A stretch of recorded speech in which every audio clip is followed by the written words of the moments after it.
Welcome back to The Drop, where we are dropping truth and bringing life. You know it. You're here every week with us, and we are so excited that you're here again. All of you know I'm Karina, but I have a very special guest with me here today because Pastor John, my dad, he's actually on vacation right now.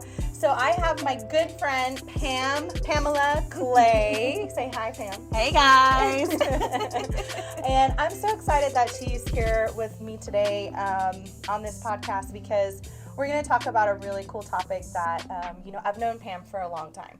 So this is a topic that we both felt that a lot of people deal with and face because we've dealt with it, we faced it. Yes. And our goal today is obviously to just shed some light on this topic and to try to help us and help you if you're dealing with it and when you face it, of just some practical tools to move forward with it. So we're talking about burnout today. Burnout. Yes, burnout. Have you ever been burnt out? Ooh, girl. I think you already know the answer, but I'm going to let you answer. Yes, and I'm sure we can all say at some level we've all experienced that burnout in whatever form or fashion. So, but definitely.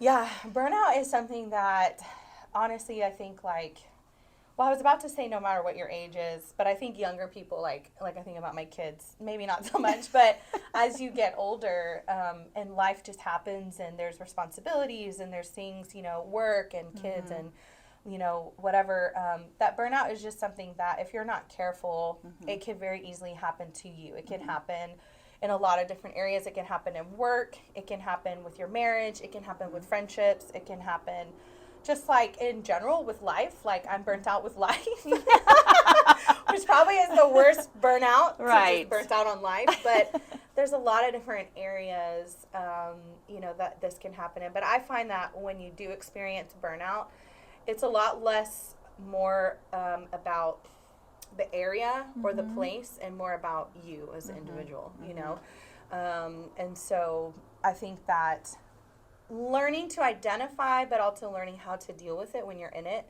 and then also how to prevent it so that maybe you don't repeat those patterns is super important too. So you've been burnt out before? Is there a time, either a specific time or something general that you can share so we can all relate to a story or a situation? Yes. I got a good story for y'all. Yes, and Tell it's me. funny because, obviously I've had a lot of burnout before, but more recently, this week, one of my coworkers is out of town and she's on vacation, and we all want that for our coworkers, right? We want them to go and recharge. Well, for most of our right, for most of them, right? The ones who pull their weight. Exactly. This one pulls her weight a lot, so I'm excited for her to go and be refreshed, but it puts a little extra heavier burden on me at work. And so she's been gone and I've been having to do double duty, and I just felt like the duties were closing in on me, and I was extra crispy this week. I like to say when I'm really burnt out, I'm extra crispy. Okay. And, I call it spicy. Yes, it was a very spicy week for sure.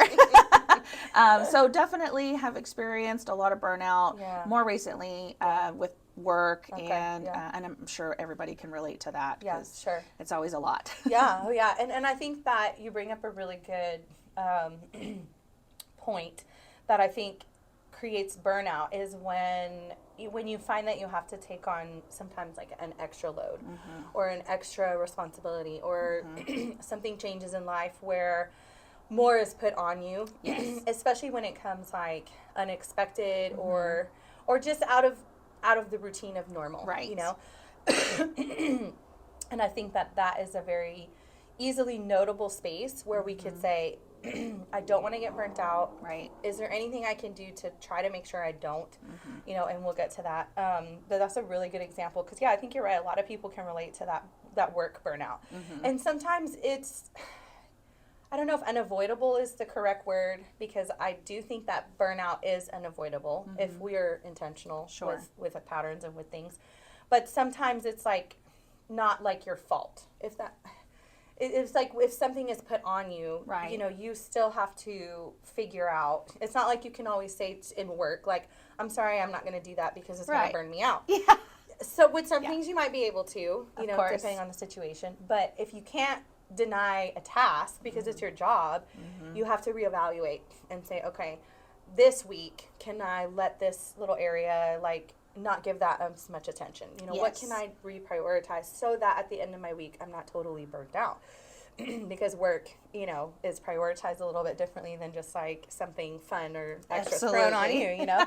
But I can definitely attest, there's been many times that I have been burnt out with different areas in my life. But I remember this one specific time that I was really burnt out with cooking dinner for my family. Yes. And, you know, it's like, I don't know, it's one of those things where as an adult, you really don't, as you're becoming an adult, I think we don't really realize, like, what adulting really is until you're doing it. And you're like, I don't think I like this adulting thing. Yes. I have to wash dishes every day. Yeah, like, I have to cook for my family, like, every day. We can't just eat out all the time, you know?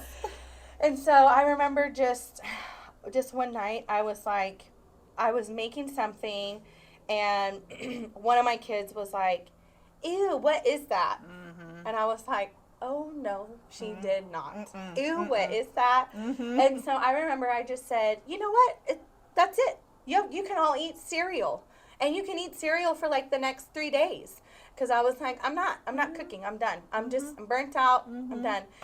And, you know, I was expecting a different reaction. But the reaction I got from my kids was like, yay, cereal! And I was like, oh, my gosh. And I feel like it made it even worse. Because I was like, this is not a reward. You're supposed to be feeling punished right now for your comments. But, you know. Should have said oatmeal, girl. Oatmeal. Bland oatmeal. With no brown sugar and no syrup. No butter. Made with water. Yeah.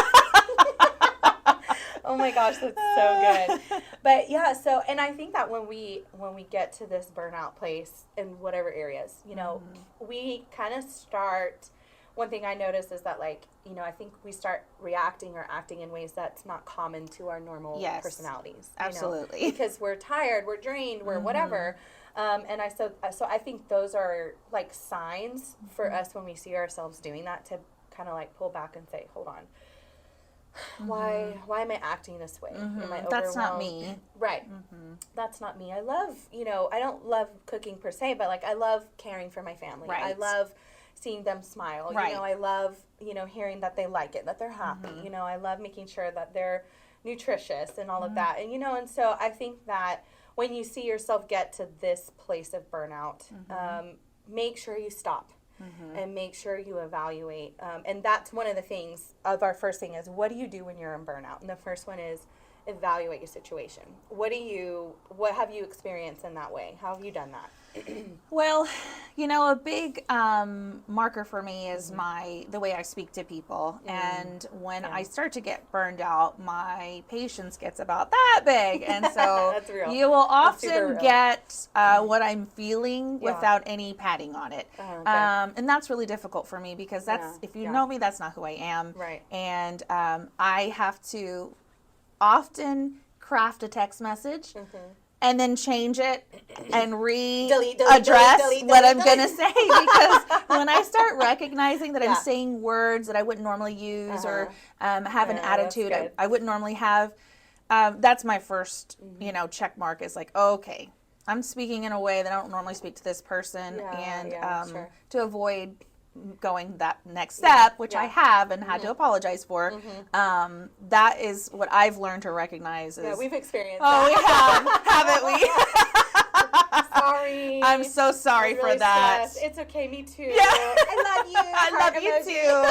I love you. And, it's so true. And you know, that brings me to another point is, what do you do when you're burnt out? Is sometimes even just leaning on those people that you know offer that comfort to you, and knowing that, like, I could text you and you'd be like, okay, hey, you know, me too, let's move on, and you still love me the same. Of course. And that's also very important, is making sure that you have that really good support system. That is really good. People you can lean on in those moments, those vulnerable moments. No, that's so true. And I think that evaluating where you're at and how you got there, especially when it comes to burnout, is super important. Because if you don't stop and evaluate, okay, first of all, am I burnt out? Or did I just have a bad day? Okay, I just had a bad day, but no, I'm burnt out. Okay, how did I get here? And how can I not get here again? Sure. You know, I'm already here, so let me try to fix that and do what I need to do for me to make sure I replenish myself, but let me also make sure I don't get here again. That's true. Yeah. And so I think that evaluation is really good, and then finding out what changes can you make, and then begin to implement those changes, you know. For sure. Because if we never change anything, then we just like kind of recycle with that burnout, and just we'll find ourselves there again, you know. And so I think that's important, is making changes. And then, like you said, put yourself around people that are going to be good for you. Yes. is a good way to put it, you know. That, number one, if they notice that you're burnt out, that they'll give that understanding. And number two, that, like you said, that you can lean on them. That you can even tell them, I'm burnt out, you know. Yeah. And I think it's important to be okay with communicating that, you know, and I think depending on certain personalities, this might be harder for some than others, you know, because it's kind of almost like admitting in a way that you're like overloaded, you know, and I think most of us, no matter our personality, we want to project this, like, I can do this, I can handle this. Yeah, boss. Yeah, boss. Give me that. I got this. Yes. You know, like, yeah, and I don't know if it's just like an American cultural thing or what, that it's like you want to be seen as successful all the time. Yes. You know, which is not a bad thing. But sometimes success is also saying, my plate is really full and I would love to help, but unfortunately right now I just can't. Right. You know, I don't have space on my plate for that right now. And I think that there's success in that as well. Sure. You know, especially if you feel that you're in that place. But being around good people is super important. Absolutely. Okay, so then the next one about what to do when you're in burnout, which I think is super important, is to be okay with like speaking up and being honest with yourself. And if needed, other people around you, again, depending on the situation. So how do you feel? Like, is that hard for you? Is that easy for you? What's your experience with that? Because I know you've had to do it, but you tell me, what's your experience with it? Yeah, so, you know, it's with my personality type, and I think you understand exactly what I'm talking about. It's really easy just to say yes, and it's really easy to say, oh, I can absolutely help, because in your brain, you want to do that, and there's a side of you that you know that you are capable of doing. Yes, I can absolutely do that, and then it gets to a point where you're like, oh, I really can't do this. I have too much going on, and I said yes, and your word is your bond, and so, you know, you feel obligated to help because you said you would do it. And so I had to learn how to say no, which was really hard for me. And the beautiful thing is that, you know, leaning on people to support you, Karina often gives me that safe space to be able to say no, and I'm kind of practicing with her, which is really great, because again, people that support and love you, and you're able to sometimes, you know, hone those skills a little, and so that's what I've been doing is I've got my safe person, and she gives me the ability to be able to feel safe in saying no. To say no, right? Yeah, that's so good. And you know, I remember, and I completely identify, because we are very similar personality types, and it is hard to say no. You know, like I wish I could be that person that like just says no without even thinking about it sometimes. And I'm like, when that happens to me, like when someone says no to me like that, I'm like, you didn't even think about it. Like, you didn't even think about it. Like, you're already, like, it's like you said no before I finished you my don't even statement. let me finish what I was going to say. And, you know, and, but I remember one time I was talking to my husband about something, and it was about like church and work stuff. And it was like a mixture of work commitments and then a mixture of outside of work commitments, but that had to do with like church things, you know? And I was like, it was like all these places I had to be like within the course of like 2 days. And I was like, oh my gosh, I got to do this and then that, and then I got to go here, and then this person has this and that. And I was like, it's so much. I have way too much going on. And I remember my husband, he just looked at me and he was like, you know, you can say no. And like when he said that to me, I was like, no, I can't. No. I can't because this is my job. Yeah. And he was like, well, no. He was like, some of it's your job, but some of it's extra. And you have to pick and choose, and it's okay for you to pick and choose. Yeah. And to say no to the things that you don't absolutely have to do or be at. And I remember just kind of being like this light bulb and being like, he's right. Like, I can say no. And it is still... Which is so freeing, right? It is freeing. It is freeing. And it's still hard sometimes, you know. But I think that's a part of understanding that if you are being burnt out, that, like, there's something that you have to change. Yes. You know, and if it has to do with you speaking up and obviously saying no in a respectable way, that's okay. It's okay to do that, you know, and that's you being honest with yourself and saying, okay, I got burnt out in this because I just kept saying yes to everything and everyone. Right. And, you know, or it could be like a specific relationship. You know, I've encountered relationships where, you know, like I'm like the yes person, or I'm like the person that's like, you know, yeah, I can help. Yeah, I can do that. Yeah, because it's just that personality. But then I would get maybe burnt out with that relationship, and I would have to say, you know what, this is my own fault. You know, it's okay for me to say no, or it's okay for me to not even project that I can. You know, and that's me being honest with myself and being okay with speaking up with myself. Yes, absolutely. You know, and sometimes that's a very hard learned behavior, but it's important to practice that, you know, because again, that comes into, if I need to make changes, the changes start with me. You know, I can't expect other people to do that for me, as nice as that would be. That would be nice. You know, just, you know, I'm going to say no for you because I can tell that you're overwhelmed, you know, like that's not going to happen, you know. Please. Yeah, so I think that's a good one. Yeah. Another one is to find ways when you're in burnout, when you're in it and you recognize it, is to find ways to de-stress. What are some ways you like to de-stress? Everyone has different ways. So if we're talking about de-stressing, my favorite thing to do is to snuggle with my puppies. I'm not going to lie. Oh, I love my dogs, they know when I've had a bad day or a hard, long day. Like, we create the puppy pile and we get in bed and we just kind of hang out for about like 30 minutes just to kind of de-stress. And the dogs get it. Like, they're there and they're ready for me. And so that's like my number one right now. That's so puppy power. Oh, man. There's definitely something about that dog love. Yes. For sure. Yes. And I need it. Oh my gosh, that's so good. Yeah. And I think that finding a way for you, each individual, you know, those of you who are listening and watching, finding what works best for you to let that stress out, whether it's like go for a walk or snuggle with a puppy. And if you're listening and you've been wanting a dog, then maybe this is your sign. To go get that dog. Go get that dog. You deserve it. Whether it's like journaling or it's, you know, it's important to find ways for that outlet of stress, because stress is a part of burnout. I think it's a big part of it. Yeah. You know, it creates that feeling of tension and overwhelming feelings that we all experience, you know, so it is important to find ways to de-stress. And the next two things about what to do when you're in it, it's kind of goes with de-stressing, I think, and then these things are kind of about prevention too, but a big way that you can de-stress is exercise.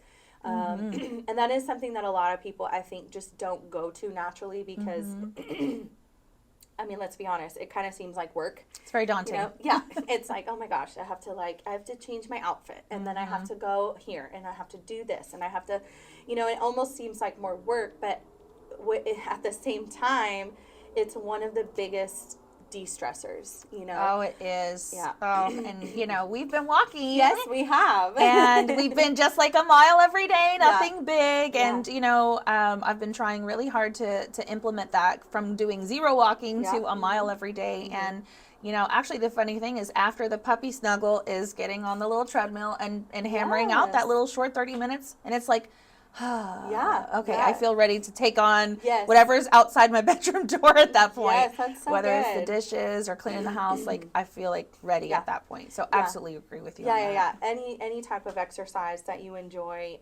but it is important. And it's funny because even when I was prepping for today for what we were going to talk about, I was, doing a little research and Googling about burnout, and not almost, every single thing every article that I read, everything I went to about how to process burnout, exercise was on there. Exercise. And it honestly is a huge barrier breaker with stress and even just clarity of mind and perspective. And it just does so much. So, find something if you don't have something regularly or even 2 to 3 days a week that you can begin to do, especially if you find yourself in burnout. But that's a good thing to deal with, but also to help prevent it. The next one is to journal and find a good, healthy way to process that burnout stress or those burnout thoughts. Sometimes you just need to open like a piece of paper and just journal all those thoughts you have, like about your boss or that coworker or the situation that you're in. And even if it, a lot of times journaling changes nothing. It changes but it gets your feelings out. Absolutely. And it gives you a way to process what you're thinking. And sometimes, actually, I take that back. Journaling does change things because I've been journaling before, and then I'm like, you realize as you're journaling, like, oh, wait a minute. Oh, okay. Let me read back a few. Oh, yeah. I'm pretty sure I've got myself to this moment. I'm sorry for everything I just said. Yeah. And it's so nice to have that non-judgment paper where you could just write it down. So non-judgmental. Yes. Yeah. Journaling and processing. Is there anything else you do that helps you deal with burnout? Yeah, absolutely. So, the main thing that I've been leaning on this week, particularly, especially with work being, as crazy it has been, is waking up in the morning and it sounds so cliche, but just to have that little bit of moment in the morning to pray and just to align yourself. That's so good. And this week has been really, I've really felt the benefit of that. And actually, I have a little funny story about that. So, tell me. I love coffee and I have to have coffee in the morning. Otherwise, you don't want to deal with me. But, I love, making the drinks and I love doing all that. So your coffee setup is so great. I love coffee. So, I was getting ready for work and it was a really stressful morning. I had to be there super early and I had just a whole schedule full of procedures I had to get to. And I was running behind, and so I'm trying to make my cold brew so I could get through my day, because that's all I needed was to get through the day. Make this beautiful drink and pour, milk in. I have it ready, and we get in the car, and I'm like, okay, I gotta get going, drop off Dorothy at school. And I take a huge drink of that coffee, and the milk was bad. Oh my gosh, that's literally the worst. It was awful. And it took me 2 sips to figure that out, by the way. Oh my gosh. I was like, oh no. Yeah, because the first sip is kind of like, is it my toothpaste? Did I? What is that? Oh no, not good. Oh no. So no coffee to the start of that day, right? And so I'm like, not a good way to start Not the day. a good way. But you know what? I was like, okay, it's going to be okay. Let me just get to work. And once I get pulled up to my job, again, it sounds so silly, but literally Jesus was like, let me be your coffee today. Yeah. Oh, I love that. And it kind of makes me tear up thinking about it, because I was like, you know what? It's the best coffee around. Yes. Let's do this. I went into work and I freaking killed it. I did it, and I did it with a smile. That's and amazing. I had no coffee because I just felt that sort of surge, that sort of jolt that you normally get from caffeine. I felt like God was saying, I got you. Yeah. We're going to get through this together. I love it. And you don't have to be burned out today, because I need you to just let me do that for you. That's so good. Oh my gosh. I have just been like on cloud 9. You should serve that in your coffee hog bar. Totally should. An empty thing of coffee. And it just says Jesus. Little coffee of Jesus. Here's your empty cup. Here's your empty cup of Jesus. Oh my gosh. But that's so good. I love it. It was a very real moment for me. That's so true. That's so true. And that kind of leads me to what I want to leave all of us with at the end of today's podcast, is that, in the midst of burnout, your number one source, it's good to do all these things, but your number one source is God, and there's 2 scriptures in Psalms 46:10. It's one of my favorite scriptures. There's a part before this part, but the last part says, "Be still and know that I am God." And that just gives you perspective, especially in a place of burnout. Right. Like, okay, you're burnt out, you're overwhelmed, whatever. Pause, be still, which means you have to make yourself still and calm, and then and know that I'm God. That means that you acknowledge that He's over all of it. Yes. He's over all of it. And then the other verse is Proverbs 3:5-6, and it just says, "Trust in the Lord with all your heart, and don't lean on your own understanding. In all your ways, acknowledge Him, and He'll make your paths straight." And for me, these 2 scriptures just give great perspective, especially in the midst of burnout. Yes. Because in burnout, a lot of times you do feel like, it's almost like you feel like I'm so burnt out, I can't even get out of it. Right. Which is a feeling, but it's not the truth. You can't get out of it. But so I think when you put God in your day, especially, we should do that all the time, but especially in times of burnout, it just gives you that strength. It gives you that perspective. It gives you that comfort. Be still and know that I'm God. I got you. I got this. We're going to get through this. And then you do what you need to do practically, and God does what you need spiritually, and it's a perfect match. Yes, yeah. Absolutely. I love it. So, well, thank you guys so much for being here with us today at The Drop. I loved having you on here so much. It was so fun. I literally felt I was just like hanging out. And have some good time. Yes, definitely. So make sure you are here next week, same time, same place. We do have another guest for next week. It's a surprise, so you'll have to check in next week to see who it is. It's not Pam. She was this week. But we hope you guys have an awesome rest of your week, and we'll see you guys here next Wednesday.